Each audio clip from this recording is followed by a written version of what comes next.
Assalamualaikum warahmatullahi wabarakatuh. Selamat datang kembali ke channel Syukri Saham Global. So, apa dah jadi dengan market, guys? Kalau kita tengok sepanjang minggu ini, BTC, Bitcoin, total kejatuhan ialah 15%, Gold jatuh 4%, SPX jatuh 3%, okay? US Oil jatuh 18%. So, apakah yang sedang berlaku dalam pasaran dan kenapakah kebanyakan aset-aset prices ini jatuh dengan begitu banyak dalam masa satu minggu?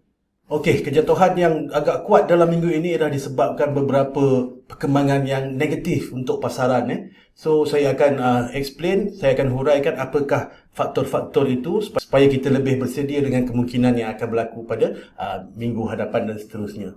Okey, yang pertama sekali ialah bad news tentang Omicron.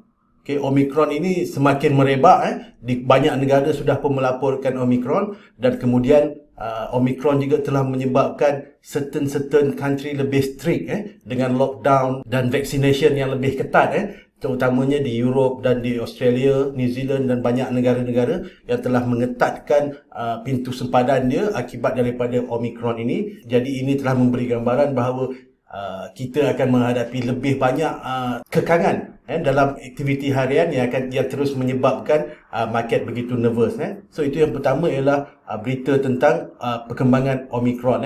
Dan Omicron ini masih dalam keadaan yang orang kata question mark sebab banyak soalan yang masih belum terjawab tentang Omicron ini.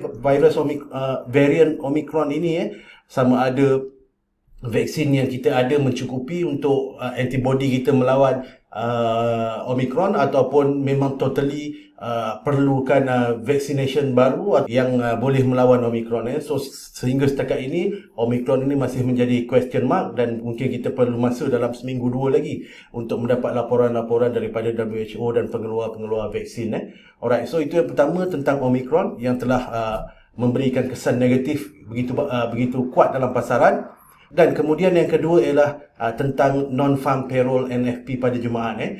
So NFP walaupun terdapat kejutan yang negatif, so data NFP menunjukkan bahawa pekerjaan baru yang dicatatkan ialah 210,000 orang pekerja. Ini jauh meleset daripada jangkaan 500,000 lebih untuk jangkaan untuk bulan November. So ini ialah satu berita yang agak negatif untuk pasaran, iaitu NFP yang miss dengan expectation dan consensus. Dan berita positif dari NFP ialah unemployment rate sedang menurun ke paras 4%. So ini ialah sangat positif untuk unemployment number di US. Dan seterusnya yang ketiga, apakah yang menyebabkan investor terus nervous dalam pasaran, iaitu berita tentang Didi, iaitu syarikat ride hailing China, Didi, untuk membatalkan listing di Nasdaq dan kembali ke Hong Kong ataupun di China.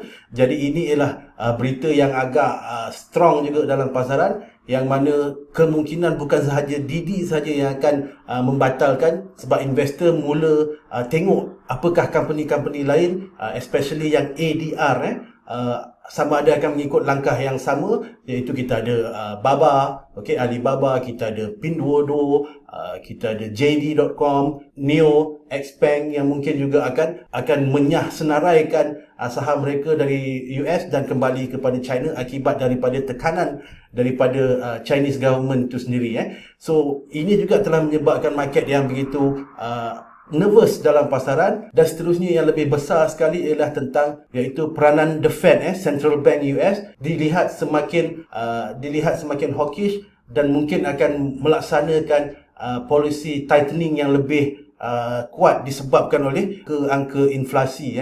Investor sekarang ini berada dalam keadaan yang uncertain dan menunggu reaksi seterusnya daripada the Fed dan Jerome Powell. Sebab ada dua perkara yang market nak tengok ialah sama ada the Fed akan terus membuat lebih besar pemotongan QE, iaitu pembelian bond yang dicadangkan dikurangkan 15 bilion sebulan, mungkin lebih daripada itu. Dan kemudian apakah the Fed juga akan mempercepatkan kenaikan paras interest untuk mengawal inflasi.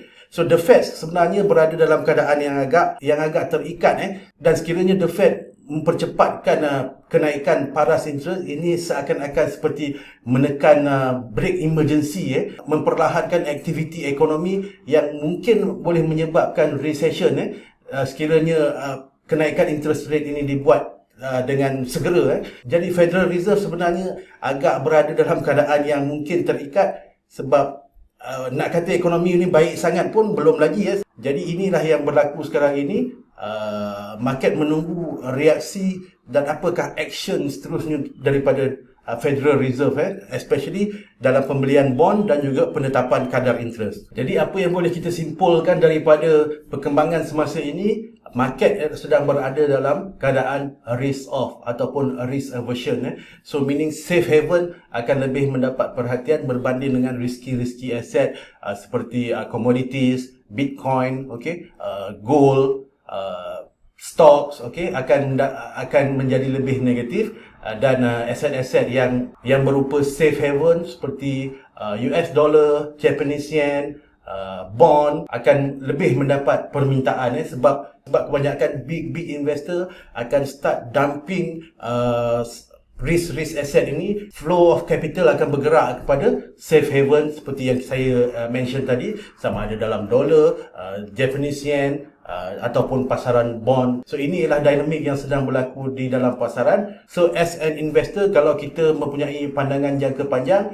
meaning kita harus stay calm dalam market, dan seterusnya tunggu apakah perkembangan seterusnya. So itu ialah update tentang pasaran pada minggu ini. Semoga perkongsian ini memberikan manfaat.